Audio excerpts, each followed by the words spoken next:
And welcome once again to Living in the 21st Century. Joining me again is Rupert Bergmann from Austria, a baritone. Rupert, it's a pleasure to have you on again today. Yeah, great. Great to see you again after a couple of weeks. You know, something really caught my attention this morning when I was looking through your information. Unfortunately, my video froze now. Okay. I don't hear you. Oh, I'm sorry. So I was saying there's something that really caught my attention, and that's your barefoot lifestyle and its spiritual meaning. Would you care to elaborate a little bit on that? Sure. Sure. Well, I have been walking barefoot for quite a time, meaning barefoot in open-toe sandals, etc., for over 20 years, and yeah, it's just a convenience. It is also there's a health aspect with it. Yes, and also a kind of spiritual thing going on. But talking about barefoot. Totally barefoot, meaning no shoes at all. I have decided about 4 years ago to do that constantly all year long. And it has for me those aspects I just mentioned. You know, it is good for position. You know, for foot health, meaning for the building up the strength, muscle strength, and also for resisting cold and some things like that. I almost never have a cold, yeah. But there is also this spiritual aspect for me coming with it. You know, I'm a little attached to the Franciscan spirituality and historically Franciscans were walking barefoot and nowadays mostly in sandals, of course. And what does it say? It says humility. It says things not I don't know so well to express it in English, but refusing things,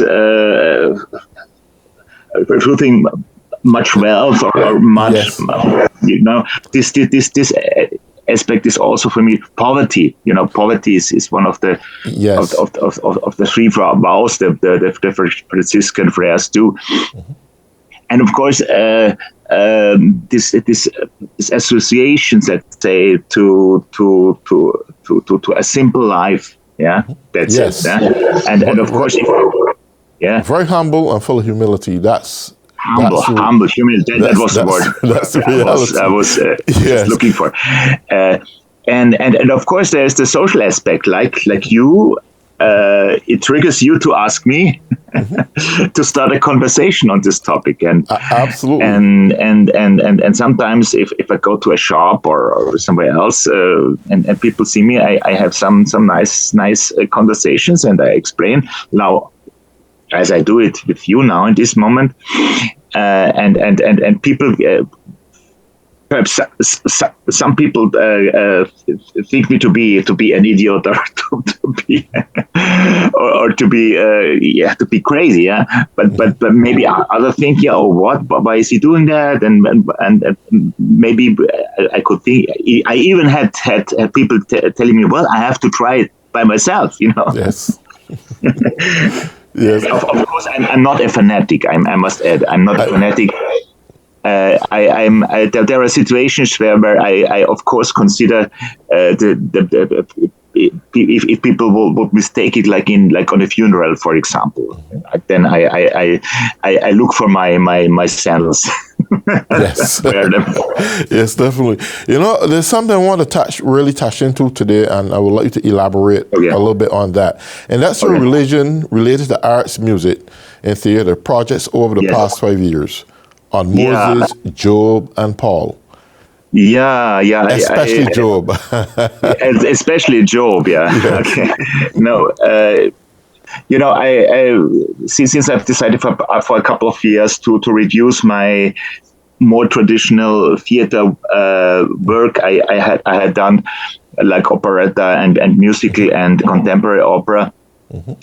I thought, what can I do if I want to enrich my spiritual life with it? Yes. What can I do to feed more or less both sides, you know? And then the idea was to look into for me personally interesting figures in the scriptures, and to make to turn the stories of those into little music theatrical or music only pieces, and perform those pieces on festivals.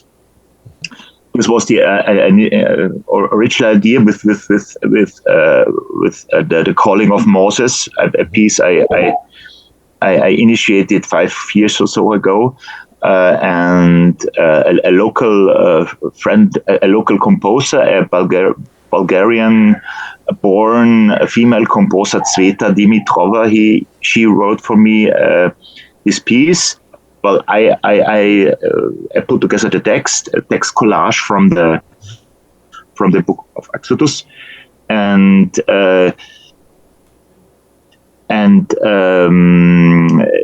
then it was meant to be well promoted on a festival in Ukraine, in Odessa, where I went for very, very many years on a regular basis.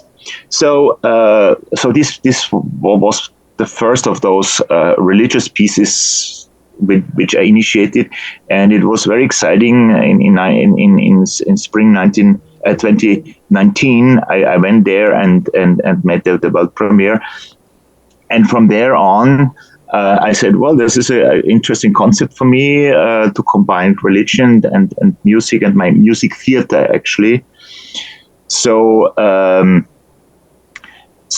the 2 years later, and then COVID hit, you know, and COVID meant performances, thinking about new ways, new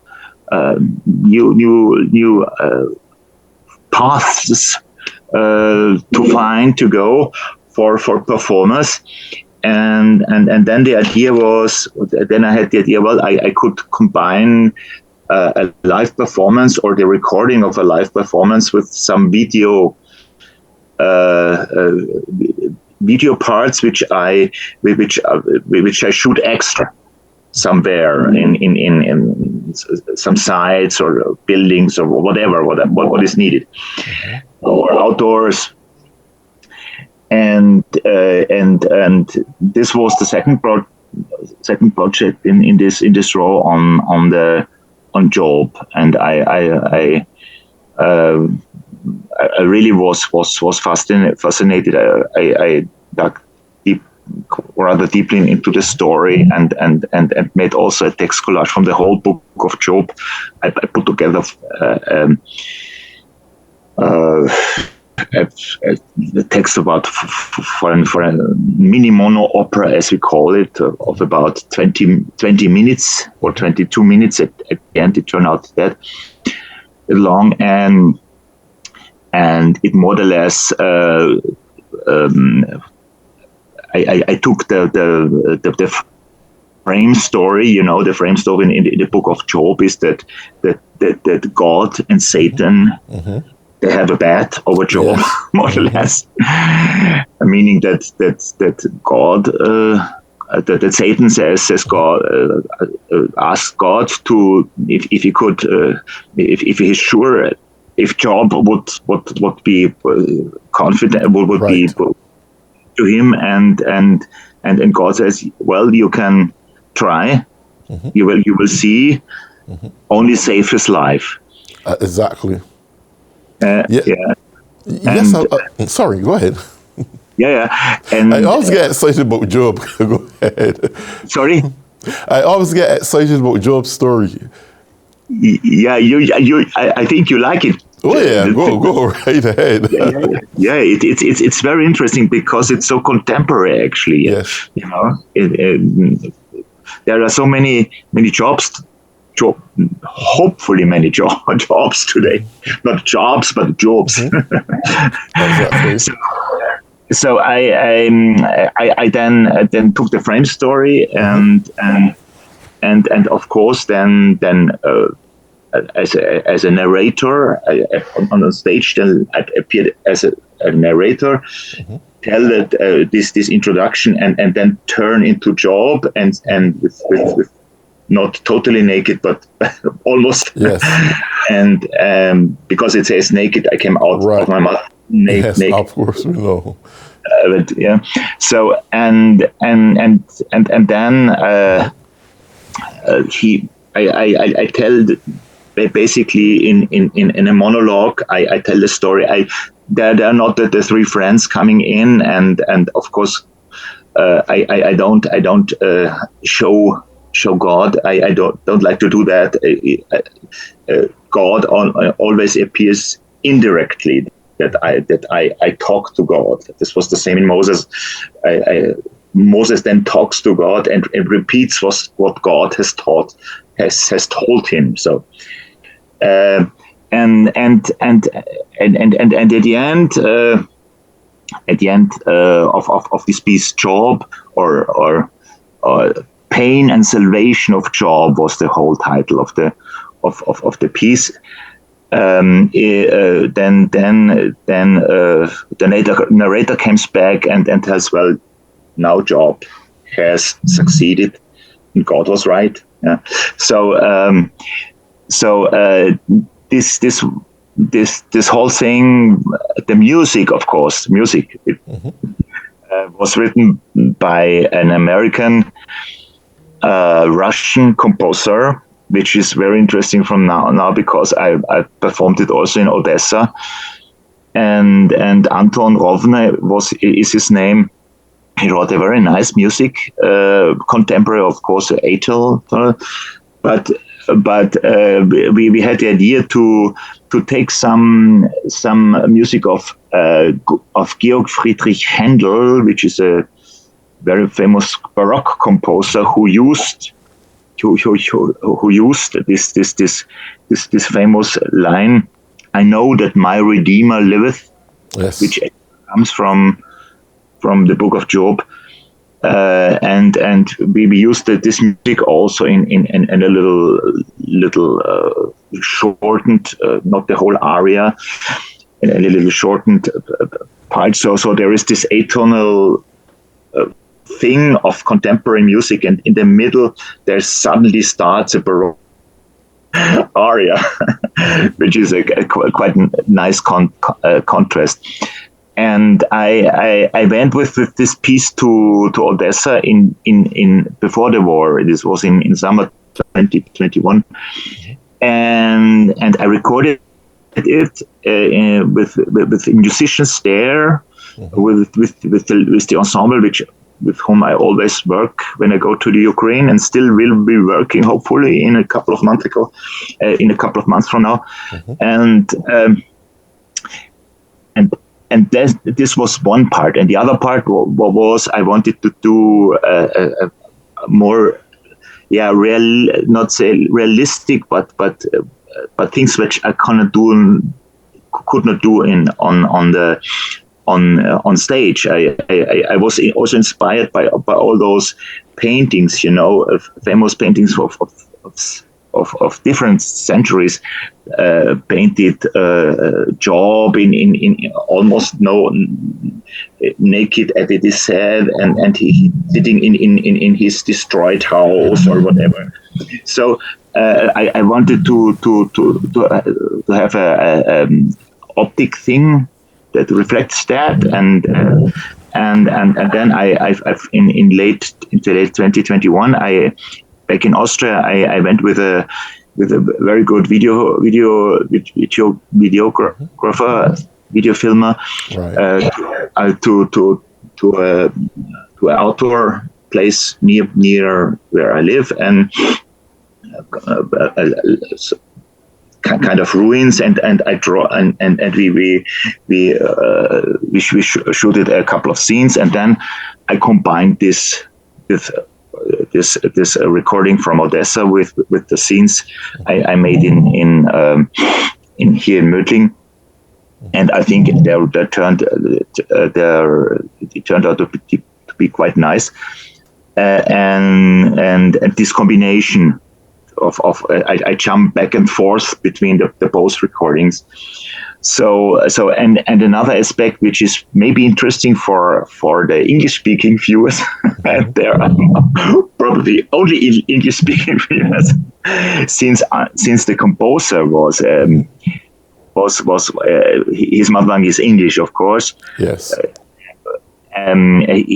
He suggested it also not to take an English translation of the Bible text of the Book of Job, and he proposed not to take one of those many modern versions, but the famous and by many people still loved King James version from 1611. Mm-hmm.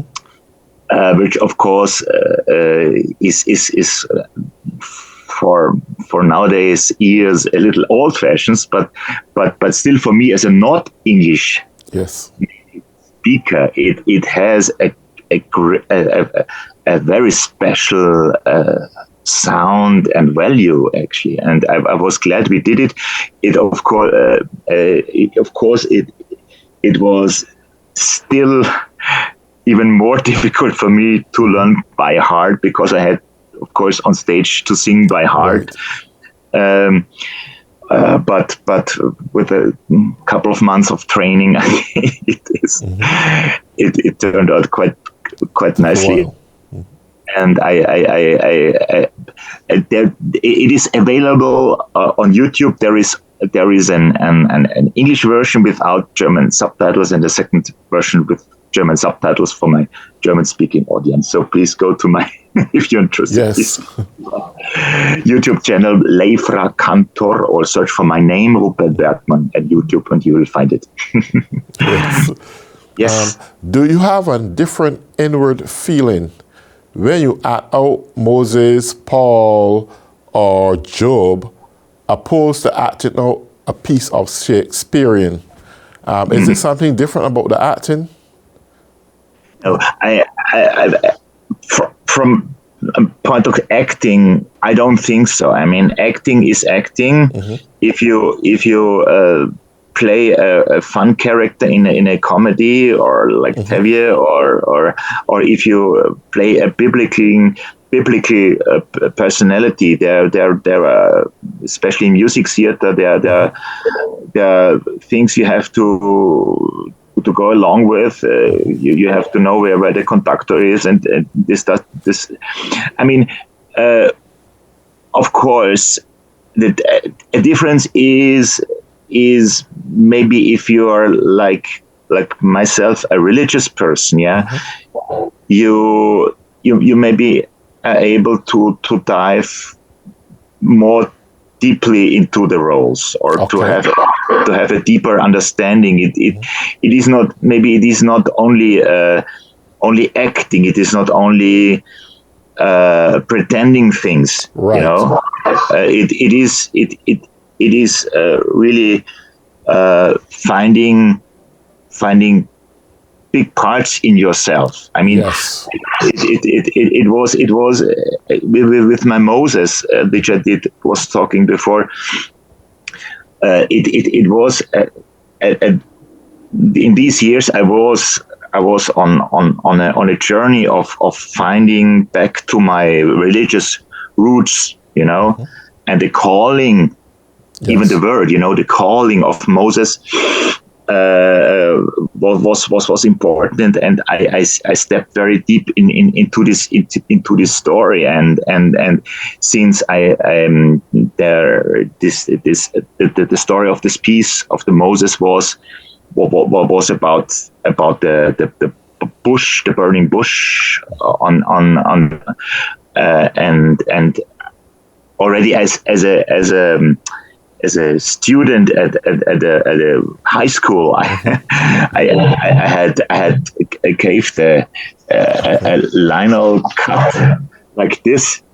Yes. Like this. This is actually the original Lionel cut I made back then, you see, when I was 13 years old or so. And so it was nice for me to go back to this after about 40 years or so. 40 years ago, okay. But we got like coming back to the aspect of acting and singing a role like this. For me, the technical aspect is not so different. Maybe since I by myself with these projects, I'm not only the actor, but also the librettist, the guy who is putting together the gigs, who is thinking about the concept. I'm more involved than a normal singer or actor would be involved in a theater production. Yes. Okay. We're coming down to the last 4 minutes, so I want to ask this question briefly. Tell us about serving as a lector and cantor and amateur organist at Franciscan Catholic Church, Parish Church. Just give us a summary of that. We have not this official title like the Jewish people have in their synagogues. There is a very important lector and cantor, but we also have this service people in the mostly lay people who do this, and that's what I'm doing at our local Franciscan parish. There, during the Catholic service, and in the word part, so to say, there are always read two readings by lay lectors, female and male. Actually, we have much more female lectors in our parish than male lectors. Yes. And there is also in between there is the psalm, and the psalm is sung or can also be spoken. So when I'm present, I am singing the psalm and the hallelujah, and that is actually what I do 1 or 2 times a week. Sometimes I do it also during a weekday service. So it is, and I'm sometimes also accompanying myself on a little organ. We have 2 organs and a small organ. So this is so it is very diverse. Sometimes I'm only cantor. Sometimes I'm the lector. Sometimes I'm the organist. So I have a couple of roles. But this is basically the same in all of the Catholic. Catholic churches around the world, Well, Rupert, we come down to the last 2 minutes. So if there's anything you want to conclude and say within the next minute, please feel free to say so. I'm very happy that we saw by talking again after so many years. That's right. As I told you, my sister is living in the States, still living up in north of Boston. Okay. And I'm not really sure if I will make it over the next few months or so, or during this year back to the States. It is always a question of scheduling and unfortunately since 2019 I was not there. COVID was really difficult for traveling, Yes, it was. But I really would love to meet again in person. Well, definitely. If it happens that I come back. Yes, of course we would. Definitely, I would appreciate that in a million. And for your viewers, sure. Sure, definitely. We probably have an in-studio interview then. Look, Rupert, I want to say it's a pleasure having you again. We're at the last few seconds now. So until then, take good care of yourself. We'll keep in touch. And for all those who have been tuning in, I want to say thank you so much for watching Living in the 21st Century.